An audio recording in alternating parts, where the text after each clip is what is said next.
LLB में पढ़ाई जाने वाली प्रिंसिपल ऑफ टैक्सेशन लॉ की बात करेंगे आज इस वीडियो में। जो एलएलबी के पेपर में सिलेबस है उसकी मेनली जानकारी हम देते हैं, तो वो जानकारी आती है। बाकी आपको टेक्स्ट बुक और जो है डिटेल से टेक्स्ट बुक वगैरह से आपको इसे पढ़ लेना है। सबसे पहली बात इनकम टैक्स की होती है तो डेफिनेशन की बात आती है कि सबसे पहली डेफिनेशन है इनकम क्या है। तो इनकम को इनकम टैक्स एक्ट के सेक्शन 224 में जो है डिफ़ाइन किया गया है। इनकम, क्योंकि इनकम टैक्स पे इनकम टैक्स जो है इनकम पे लगता है, इसलिए इनकम इसमें इम्पॉर्टेंट हो जाती है।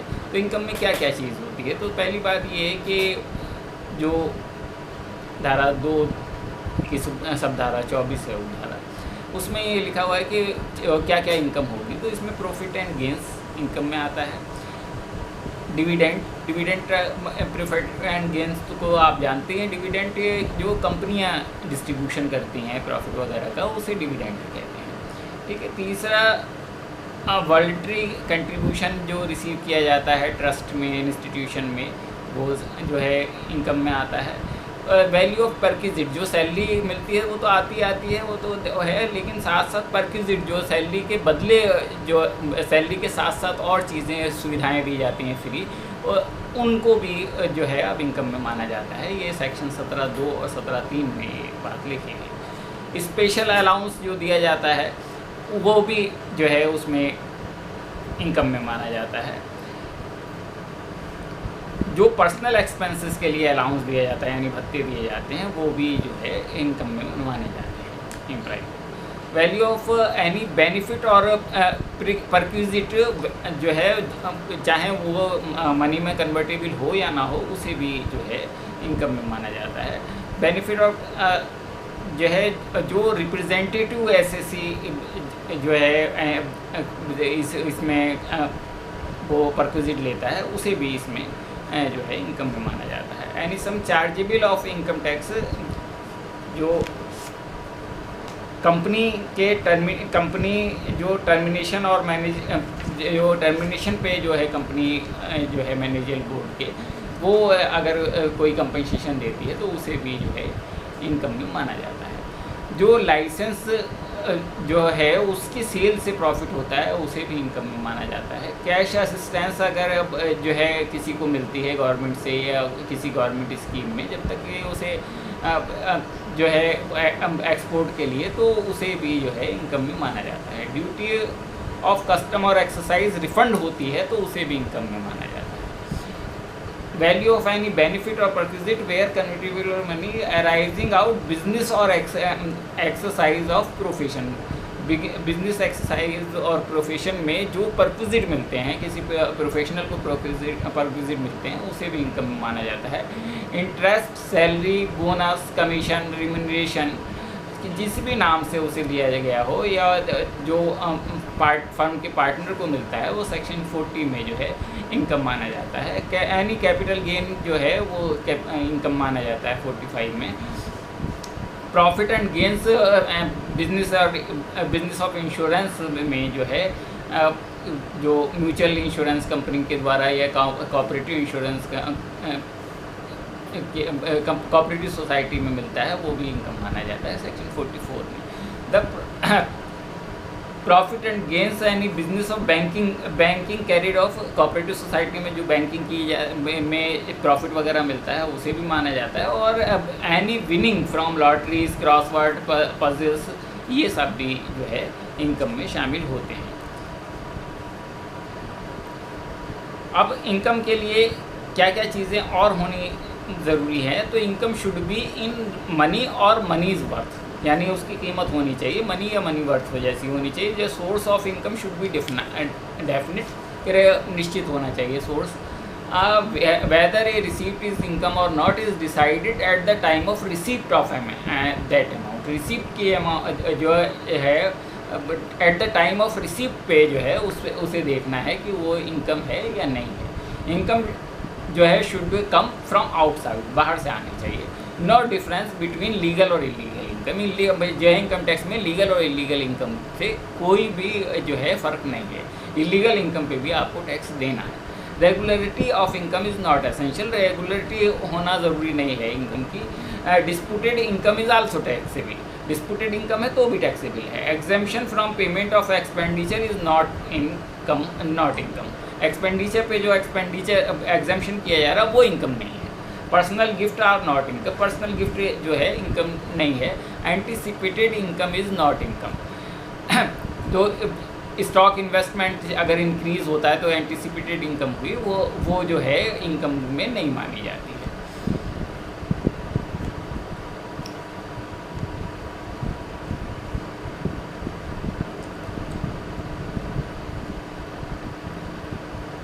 Income becomes taxable on the basis of accrual through it is received later on, अगर बाद में भी ली जाती तो भी वो जो है इनकम उस बेस पे जो है वो टैक्सेबल मानी जाती है। Application of income is income while diversion of income is not income, diversion income जो है वो इनकम नहीं मानी जाती है। रिसीप्ट ऑन इनकम ऑफ धर्मादा गौशाला, ये जो है जो ओरिजिनल मार्केट में बिजनेसमैन कलेक्ट करता है तो उसे इनकम नहीं माना जाता है। Pin money is not income, pin money किसे कहते हैं कि हस्बैंड से अगर कोई वाइफ जो है पॉकेट मनी लेती है तो वो जो है पिन मनी हुआ, वो इनकम नहीं मानी जाती है। तो ये बात थी इनकम की। अब बात आती है हमारे है कि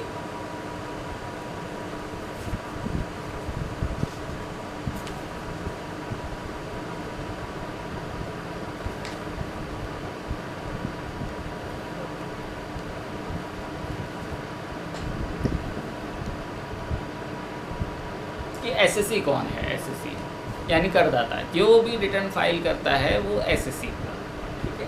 अब डिविडेंड क्या है। डिविडेंड जो है जो कंपनी डिस्ट्रीब्यूशन करती है, चाहे प्रॉफिट का करती है चाहे अदर जो है करती है, वो डिविडेंड होता है और डिविडेंड जो है इनकम टैक्स में टैक्सेबल होता है। इसके अलावा इनकम में आपने को बताया ही मैंने, पर्सन किसे कहते हैं। पर्सन रेजिडेंट के हिसाब से होता है, नॉट रेजिडेंट के हिसाब से, एक तो ये हुआ। और दूसरा पर्सन इंडिविजुअल जो है वो पर्सन में आया कि जो पर्सन तो एक ब्रॉड वर्ड है, उसमें पर्सन में फर्म भी आएगी, इंडिविजुअल भी आएगा और जो है कंपनी भी आएगी। वो पर्सन है, वो लीगल पर्सन है, वो इंडिविजुअल जो है जैविक पर्सन है कि वो जो है व्यक्ति होता है, बाकी लीगल पर्सन होता है। अब चैरिटेबल पर्पस की बात आती है कि भी चैरिटेबल पर्पस क्या है। तो सेक्शन 215 में चैरिटेबल पर्पस को कहा गया है, तो कि वो क्या है। Includes relief of poor, education, medical relief, preservation of environment including watersheds, forest and wild life, and preservation of monuments और प्लेसेस और ऑब्जेक्ट ऑफ आर्टिस्टिक और historic interest and advancement of any other object of general public. तो ये सारी चीज़ें जो हैं ये चैरिटेबल पर्पस मानी जाती हैं कि उसके में जो है चैरिटेबल पर्पस के लिए जो प्रोविज़न है, जो रिलीफ हैं, वो उस आधार पे ही उसे मिलते हैं। असेसमेंट ईयर किसे कहते हैं। निर्धारण वर्ष अप्रैल से आगामी 31 मार्च तक की, मतलब जो साल ख़त्म होगा उसे अप्रैल से आगामी 31 मार्च तक की 12 वर्ष की अवधि जो है वो तो उस साल की लेखा वर्ष की कहलाती है। किसी भी वित्तीय वर्ष से प्राप्त आय का निर्धारण अगले वर्ष में किया जाता है, तो अगले वर्ष में जब किया जाता है तो उसे जो है कर निर्धारण वर्ष कहते हैं, असेसमेंट ईयर। जो वो पहला वाला वर्ष है वो लेखा वर्ष है, मतलब जैसे हमने 1 अप्रैल 2021 से 31 मार्च 2022 तक का है, तो इसका असेसमेंट ईयर तो 21-22 है, वो लेखा वर्ष फाइनेंशियल ईयर कह दीजिए, फाइनेंशियल ईयर 21-22 है। लेकिन इसका असेसमेंट जो है 1 अप्रैल 2022 से होगा, तो इसलिए असेसमेंट ईयर जो है 2022-23 है।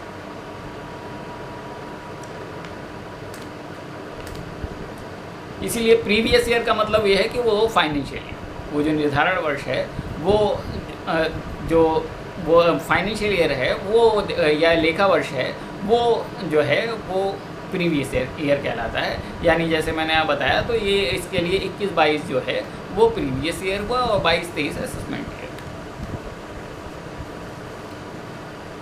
अब एग्रीकल्चर इनकम का प्रश्न है। एग्रीकल्चर इनकम उस इनकम को कहते हैं जो किसानी से, खेती से की जाए या उसे जो एग्रीकल्चर जो या पशुपालन से की जाए। पशुपालन की इनकम भी एग्रीकल्चर इनकम में आती है, लेकिन अब टैक्सेबल पर्पज़ के लिए उसे जो है जोड़ा जाता है, उसे जो है इनकम में जोड़ा जाता है। हाँ, जो ट्रांसफ़र की जाती है वो एग्जेम्प्टेड इनकम नहीं होती। 8 किलोमीटर के एरिए में अगर नगर पालिका क्षेत्र या नगर निगम क्षेत्र के या नगर पंचायत क्षेत्र के अंतर्गत वो भूमि आती है तो उसके ट्रांसफ़र पर जो है टैक्स की लायबिलिटी आती है।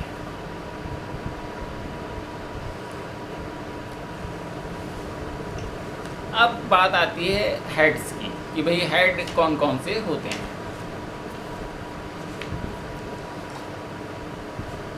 इनकम फ्रॉम सैलरी, एक तो सैलरी हेड होता है जिसमें वेतन से इनकम आती है, वेतन, विशेष वेतन, बकाया वेतन, ये जो है वेतन वाली इनकम आती है। इसमें जो कटौतियाँ होती हैं वो मकान किराया भत्ता, मनोरंजन भत्ता और मानक कटौती, स्टैंडर्ड डिडक्शन 50,000 रुपये का मिलता है।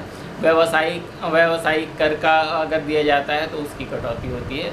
यात्रा, परिवहन तथा अन्य विशेष भत्ते जो केवल उस काम के लिए होते हैं तो उसकी कटौती होती है। क्षतिपूर्ति व अन्य व्यक्तिगत खर्चे संबंधी तो उसके लिए एक निर्धारित सीमा तक कटौती होती है। और जो है बाकी जो जनरल कटौतियाँ होती है वो होती हैं। दूसरी होती है मकान संपत्ति से आय, इनकम फ्रॉम हाउस प्रॉपर्टी।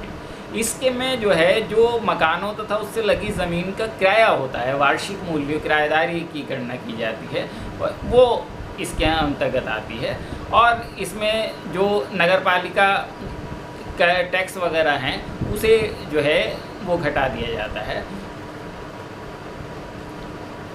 अब इसमें क्या होता है कि स्वयं के कब्जे वाली संपत्तियां हो सकती हैं कि उसकी भी इनकम मानी जाती है, स्वयं के कब्जे वाली संपत्तियां, और उसकी कटौती आपको जो है ब्याज की मिल जाती है। तो एक तरीके से ये छूट की तरह काम करती है कि उसकी इनकम तो ज़ीरो होती है और ब्याज की संपत्तियां, ब्याज जो है उसके में से खर्चे में से घट जाता है, यानी लॉस, हाउस प्रॉपर्टी लॉस हो जाता है तब। तो 24(2) के हिसाब से अगर ख़रीदा गया तो अधिकतम कटौती जो है वो 2 लाख रुपए तक की हो सकती है, 1 अप्रैल 1999 के बाद लिया गया हो। अन्य मामलों में ये कटौती 30,000 रुपये तक की है। अब अन्य वाले मामले हैं जो स्वयं जो है सेल्फ ऑक्यूपाइड नहीं है, स्वयं के कब्जे वाली नहीं है संपत्ति, तो उसमें जो है जो किराए की इनकम है वो उसमें से मरम्मत एवं वसूली शुल्क जो 30% माना जाता है, 30% स्टैंडर्ड, और उधार ली गई पूंजी पर ब्याज की घाटी और संपत्ति से हानि का जो है समायोजन आप कर सकते हैं, उसे घटा दिया जाएगा। जो बाकी इनकम आएगी वो जो है इनकम फ्रॉम हाउस प्रॉपर्टी आ जाएगी। तीसरा हेड होता है income from business and profession. तो बिजनेस एंड प्रोफेशन के खर्चे जो है इसमें से घटा के वो इनकम आ जाती है। जो भी है जैसे डेप्रिसिएशन इसमें से घट जाएगा, किराया घट जाएगा, वेतन, मजदूरी, जो प्रॉफिट एंड लॉस अकाउंट वाले खर्चे होते हैं वो सारी, मजदूरी, यात्रा भी है, ये सारी खर्चों की छूट मिल जाती है। वैसे अब जो है सरलीकृत इनकम टैक्स की योजनाएं हैं जिसमें जो है अगर बिना टैक्स पे अकाउंट के या जो है RTGS से किया जाता है तो 8% इनकम मान ली जाती है टोटल ग्रॉस रिसीप्ट की, और नहीं तो 6% अगर पे अकाउंट चेक से RTGS से जो टर्नओवर है उसकी 6% से ज़्यादा दिखाई जाती है तो वो उसे जो है सीधा सीधा उसे मान लिया जाता है। प्रोफेशन के मामले में ये 50% है। तीसरा है कैपिटल गेन। कैपिटल गेन 2 तरह का होता है, एक अल्पकालीन पूंजी लाभ जो शॉर्ट टर्म कैपिटल गेन है, और जो है दूसरा दीर्घकालीन। अगर 36 माह से कम अगर कोई संपत्ति रहती है और शेयर और म्यूचुअल के मामलों में 12 माह से कम रहती है तो जो है वो शॉर्ट टर्म मानी जाती है, और उसके बाद जो है इन मामलों में ज़्यादा है तो लॉन्ग टर्म कैपिटल गेन माना जाता है। लॉन्ग टर्म कैपिटल गेन में जो इंडेक्स रेट के हिसाब से, महंगाई के हिसाब से वो घटा दी जाती है अमाउंट छूट के तौर पे, और बिक्री के खर्चे दोनों में घटाए जाते हैं। अब इनकम फ्रॉम अदर सोर्स की बात करते हैं तो इनकम फ्रॉम अदर सोर्स जो सेक्शन 46 से सेक्शन 65 तक दिया गया है। जो पूंजी लाभ है, जो कैपिटल गेन की हमने बात की, 45 से 55 तक दिया गया है। और इनकम फ्रॉम प्रोफेशन की जो बात की वो सेक्शन 28 से 44 तक दिया गया है। और हाउस प्रॉपर्टी की सेक्शन 22 से 27 तक जो है इसमें हाउस प्रॉपर्टी की बात की गई है इनकम टैक्स की सेक्शन में। और वेतन से आय पे सेक्शन 15 से 27 तक है, 15 से 27 तक। तो अन्य सोर्स से जो इनकम होती है वो other source, income from other source, इसमें लॉटरी हो गई, पजल्स हो गई, इसमें जो डिविडेंड वगैरह हुए, प्रतिभूतियों से ब्याज वगैरह हुए, प्रोविडेंट फंड्स में जो देय जमा राशि है वो हुई, जो बीमा प्रीमियम और हिरास वगैरह की इसमें छूट जो है वो मिल जाती है। और जो लॉटरी पर जो टैक्स है वो 30% के हिसाब से लगता है सीधे सीधे, वो बाकी पे आपका जो है उस रेट के हिसाब से लगता है।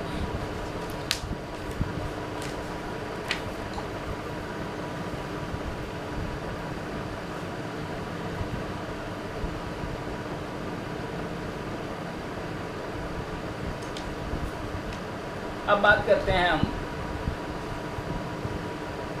कि इसमें छूट कौन कौन सी मिल सकती हैं टोटल इनकम में से। इसमें से ये अगर हमें दो तरह की छूटें हैं, एक तो आय में से छूट जिसे आय ही नहीं माना जाता सेक्शन है, तो इसलिए वो इनकम ही नहीं है। जैसे कृषि आय,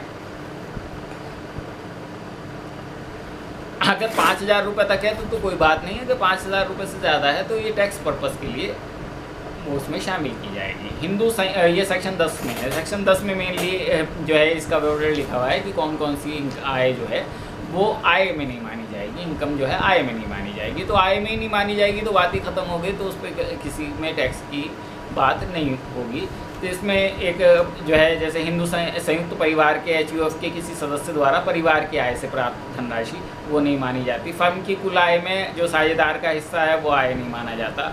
नियोजक द्वारा करदाता या उसके परिवार को अवकाश के संबंध में यात्रा की रियायत LTC ये नहीं माना जाता। ग्रेच्युटी की धनराशि जो है वो जो प्राप्त धनराशि है वो 20 लाख से अधिक नहीं होनी चाहिए, 20 लाख तक, उसके बाद माना जाएगा। सरकारी या अर्ध सरकारी कर्मचारी को पेंशन का भुगतान, कम्यूटेशन ऑफ पेंशन जो होता है वो नहीं माना जाता। केंद्र व राज्य सरकारों को जो है अवकाश प्राप्ति पर अर्जित अवकाश का वेतन जो मिलता है वो नहीं माना जाता।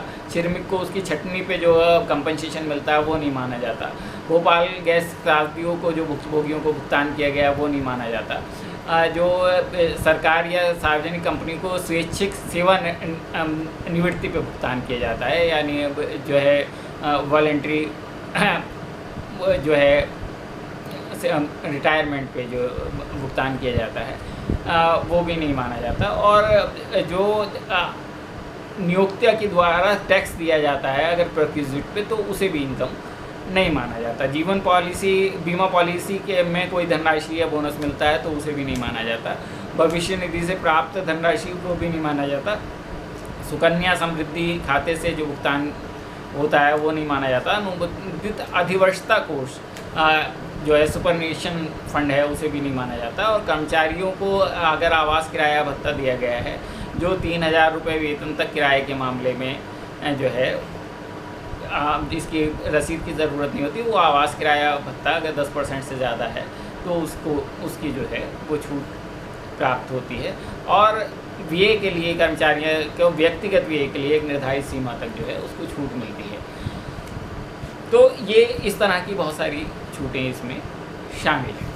अब बात होती है, ये तो आय में ही नहीं माना जाता। उसके बाद जो आय में तो माना जाता है लेकिन कुल कटौतियों में से उसे कटौती कर दी जाती है।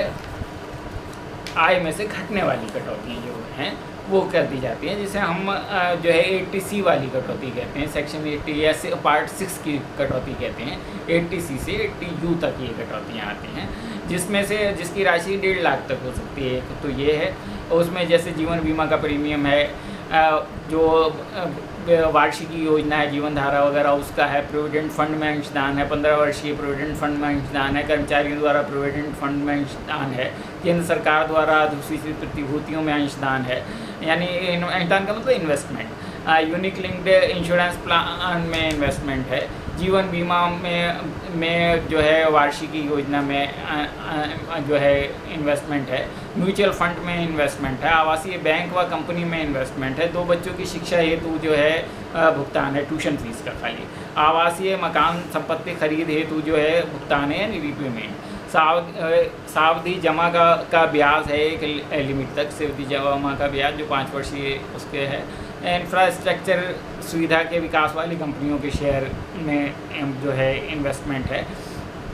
ये सारी चीज़ें जो है इसमें आती हैं। इसके अलावा कुछ कटौतियां हैं जो अनुसूचित पेंशन योजना 80CCC है, ये 1.5 लाख में नहीं घटती लेकिन अलग से मिलती है। चिकित्सा जो है बीमा प्रीमियम 80D में ये सारी चीज़ें विकलांग आश्रितों की है, ये अलग से जो है उसमें नहीं जुड़ती, ये फिर भी लेकिन बाकी जो इनकम में हमारी इनकम आएगी उसमें से घट जाएगी।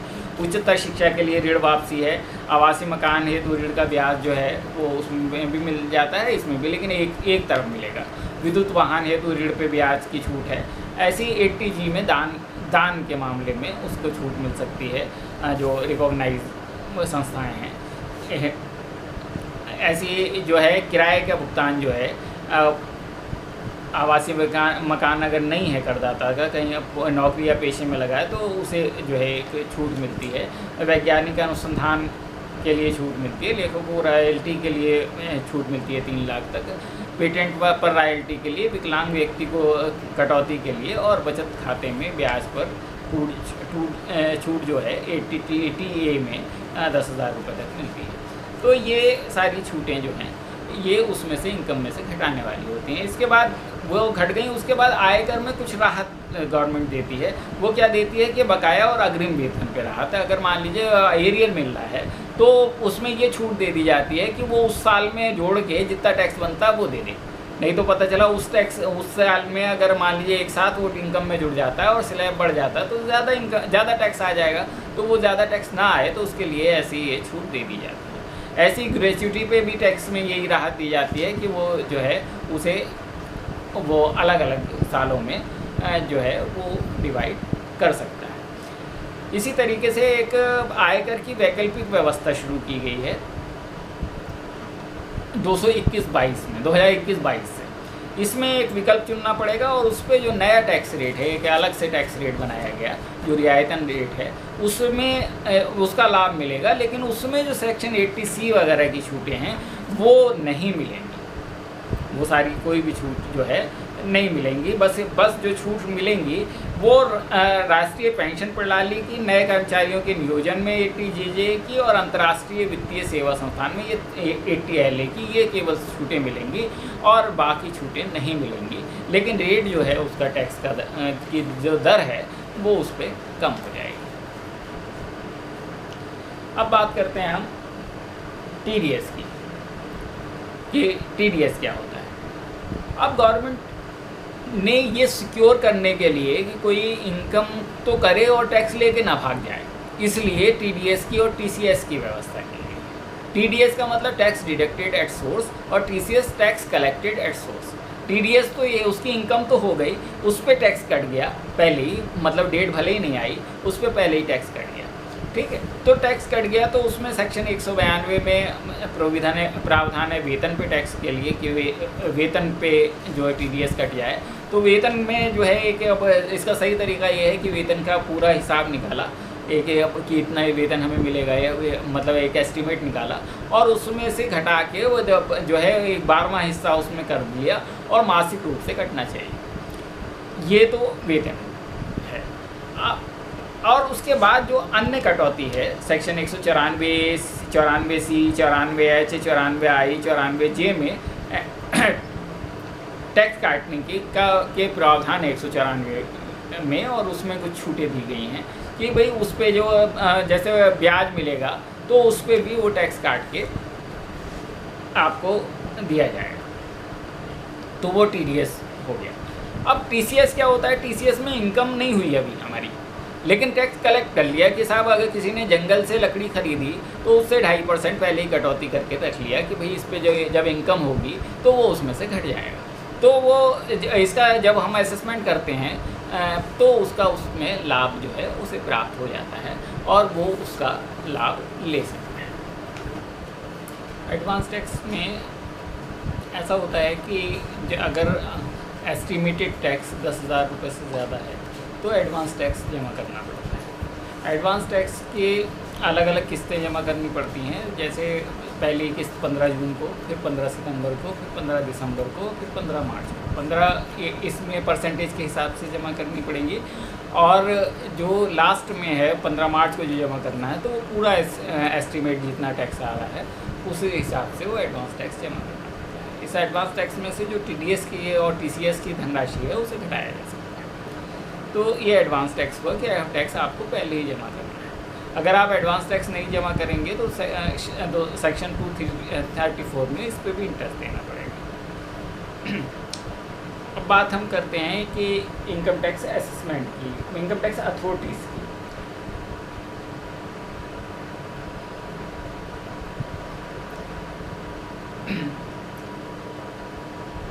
और इनकम टैक्स अथॉरिटीज़ से पहले बात करते हैं ऐसे अपील, रिवीज़न और जो है रेफरेंस की। पहले तो ये एडवांस टैक्स आपने जमा कर दिया और जो टैक्स बचा उसका पेमेंट रिटर्न के टाइम पे कर देंगे, वो पेमेंट ऑफ टैक्स माना जाएगा।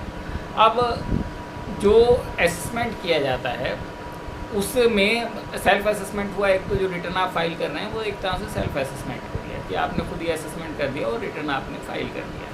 उसमें कोई क्वेरीज़ हैं, कोई कैलकुलेशन की गलती है तो वो ऐसे ही कर दिया जाता है, उसमें कोई भी अलग से असेसमेंट करने की ज़रूरत नहीं होती, उसे सही करके उस पर टैक्स लगा के भेज दिया जाता है। अब CPC देखता है, सेंट्रल प्रोसेसिंग यूनिट बेंगलोर है, उससे वहाँ पे ऑनलाइन हो जाता है।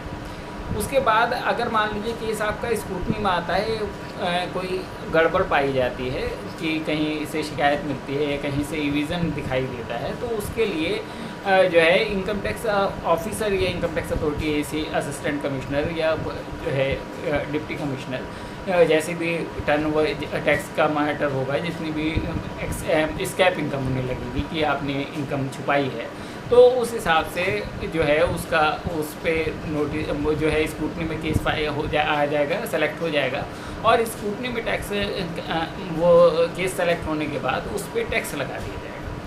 ठीक है, वो असेसमेंट हुआ, उसे हम असेसमेंट कहते हैं। आपने इनकम टैक्स रिटर्न फाइल कर दिया, रिटर्न फाइल करने के बाद जो है जो स्क्रूटनी में आया उस पर जो टैक्स लगाया जाता है उसे हम कहते हैं। इसमें पहले स्क्रूटनी का नोटिस आएगा तो सबसे पहले जो है आपको अकाउंट बुक्स देने के लिए और आपको बुलाया जाएगा, या जो क्वेरीज होंगी उसके लिए जो प्रमाण हैं आपके पास, प्रूफ हैं, और वो आपको दिए जाएंगे। अब फेसलेस जो है असेसमेंट की प्रक्रिया शुरू की गई है गवर्नमेंट ने, तो उसमें ऑनलाइन आप सब कुछ फाइल कर सकते हैं, जाने की ज़रूरत नहीं।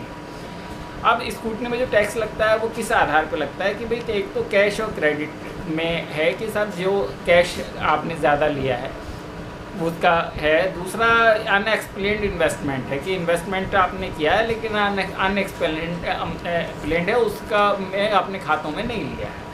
या अनएक्सप्लेन्ड मनी है, ज्वेलरी है, बुलियन है, यानी सोना चांदी आभूषण हैं, वो आता है। गुप्त निवेश कर दिया, अनडिस्क्लोज्ड इन्वेस्टमेंट, गुप्त निवेश कहीं पकड़ा जाता है आपका, वो हो गया। अस्पष्ट खर्चे, अनएक्सप्लेन्ड एक्सपेंडिचर जो है वो भी जो है इसका आधार होता है, और इन सबको जो है टैक्स जोड़ दिया जाता है और उसके पास ब्याज भी लगाया जाता है और साथ में पेनल्टी भी लगती है, जो है 271C के अंतर्गत तिगनी तक हो सकती है।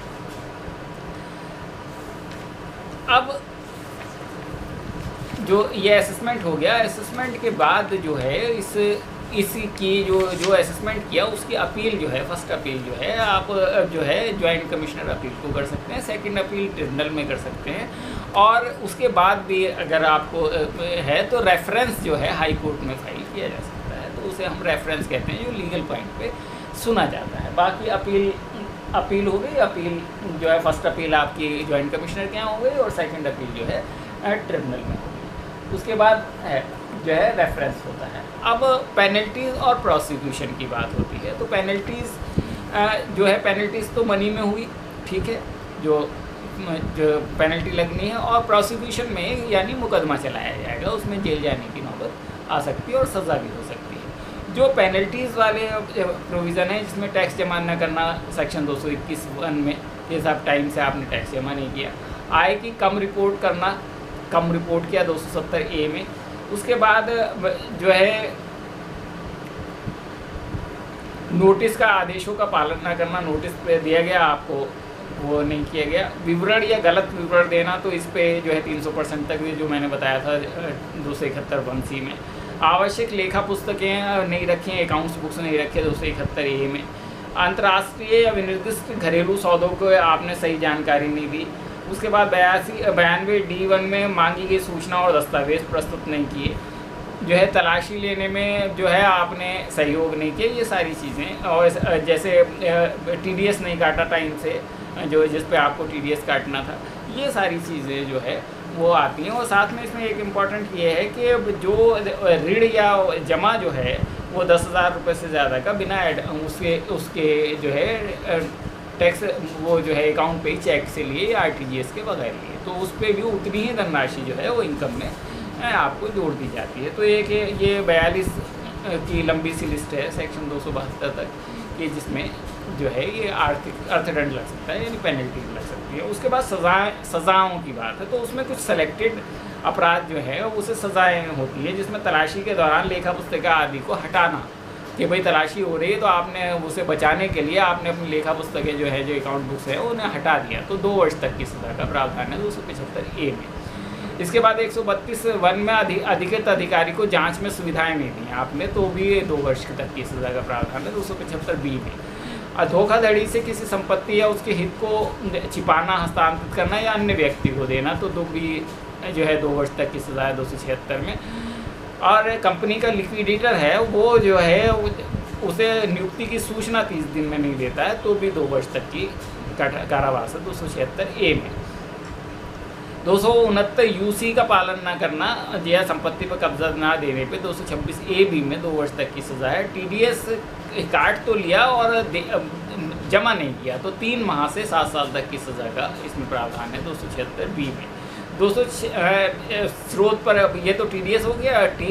जो है TCS यानी कलेक्ट करने वाला अगर धन नहीं वो जमा नहीं किया, तो 276B में वो है जो है वो इस पर भी टैक्स का प्रावधान है।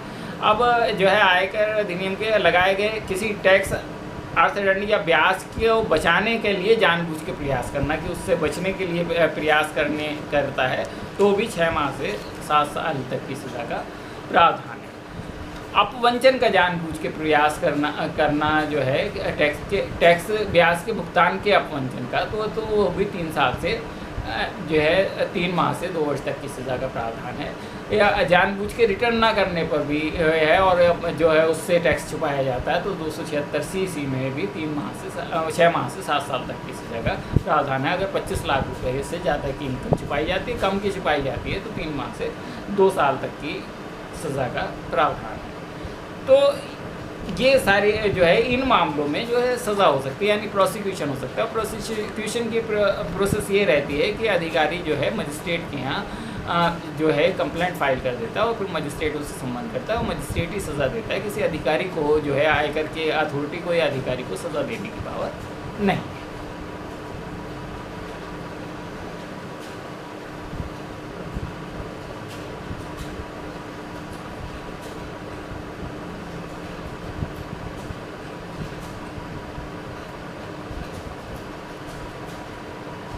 अब इसमें एक रह गया था कि इनकम टैक्स अथॉरिटीज़ क्या क्या होती हैं। तो सबसे पहले अथॉरिटी जो है ITO होता है, इनकम टैक्स ऑफिसर। उसके नीचे इनकम टैक्स इंस्पेक्टर होते हैं, उन्हें असेसमेंट की पावर नहीं होती, वो इंस्पेक्ट करने की पावर होती है उन्हें कुछ मामलों में लेकिन उन्हें भी ऑथोराइजेशन की ज़रूरत होती है बड़े अधिकारी। एक ITO इनकम टैक्स ऑफिसर होता है, उसे असेसमेंट की भी पावर होती है, इंस्पेक्शन की भी पावर होती है, जैसे जहाँ वो पोस्टेड होते हैं उस हिसाब से। उसके बाद जो है असिस्टेंट कमिश्नर होता है, तो ज़्यादा टर्नओवर वाले जो है असिस्टेंट कमिश्नर देखते हैं, सहायक आयुक्त असिस्टेंट कमिश्नर। उसके बाद डिप्टी कमिश्नर होते हैं, उनसे बड़े डिप्टी कमिश्नर होते हैं। उसके बाद ज्वाइंट कमिश्नर होते हैं। तो ज्वाइंट कमिश्नर एक सुपरविजरी ऑफिसर भी होता है, कि मतलब उसके जुरिडिक्शन में कई सारे ITO, कई सारे AC, कई सारे DC भी रहते हैं। उसके बाद ज्वाइंट कमिश्नर के बाद जो है कमिश्नर होता है। तो कमिश्नर अलग अलग होते हैं। एक कमिश्नर एडमिनिस्ट्रेटिव वाला जो होता है वो एडमिनिस्ट्रेशन देखता है इन पे, और वैसे अपील का कमिश्नर अपील भी होता है, तो वो अपील सुनते हैं। तो ये जो है फर्स्ट अपील जो सुनते हैं। तो कमिश्नर तक अथॉरिटी हुई है तो इनकम टैक्स अथॉरिटी हो गई। उसके बाद एक चीफ कमिश्नर होता है। चीफ कमिश्नर के बाद direct board of direct taxes होता है, उसके अंडर में रहते हैं ये सारे के सारे, ठीक है। तो ये तो इनका जो है अथॉरिटीज़ हुई। इसके बाद मैंने आपको अपील में बताया था कि अपील में जॉइंट वो कमिश्नर अपील होता है, ट्रिब्यूनल होता है और फिर हाई कोर्ट में रेफरेंस वगैरह चले जाते हैं। तो ये अथॉरिटीज़ इस तरीके से इनकी अथॉरिटीज़ रहती हैं। अब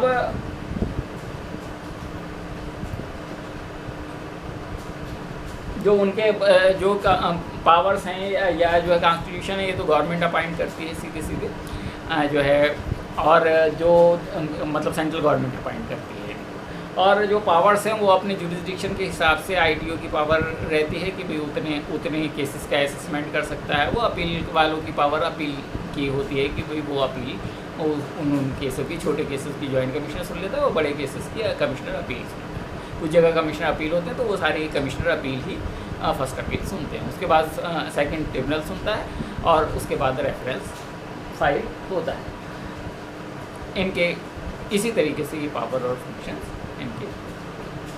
असेसमेंट में जो है मैंने बताया ही, जैसे असेसमेंट एक तो सेल्फ असेसमेंट हुआ, सेल्फ असेसमेंट रिटर्न आपने फाइल किया तो वो सेल्फ असेसमेंट हो गया, ठीक है। उसी के 143(1) में सेल्फ असेसमेंट हो जाता है। उसमें जो क्लरिकल मिस्टेक वगैरह है वो सारी ठीक करके टैक्स लगाया जा सकता है, वो 143 में हो गया। उसके बाद 143(3) में जो है, जो स्क्रूटनी में आता है, उसमें असेसमेंट होता है। तो उसमें असेसमेंट जो है वो अगर मान लीजिए वो आपकी बात से सहमत नहीं है तो वो बेस्ट जजमेंट कहलाता है। 148 में 148 में वो बेस्ट जजमेंट अपने हिसाब से वो टैक्स लगा देता है, उसे हम बेस्ट जजमेंट कहते हैं।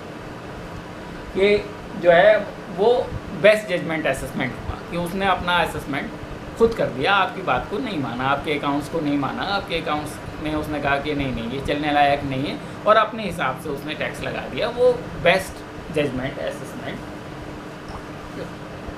माना।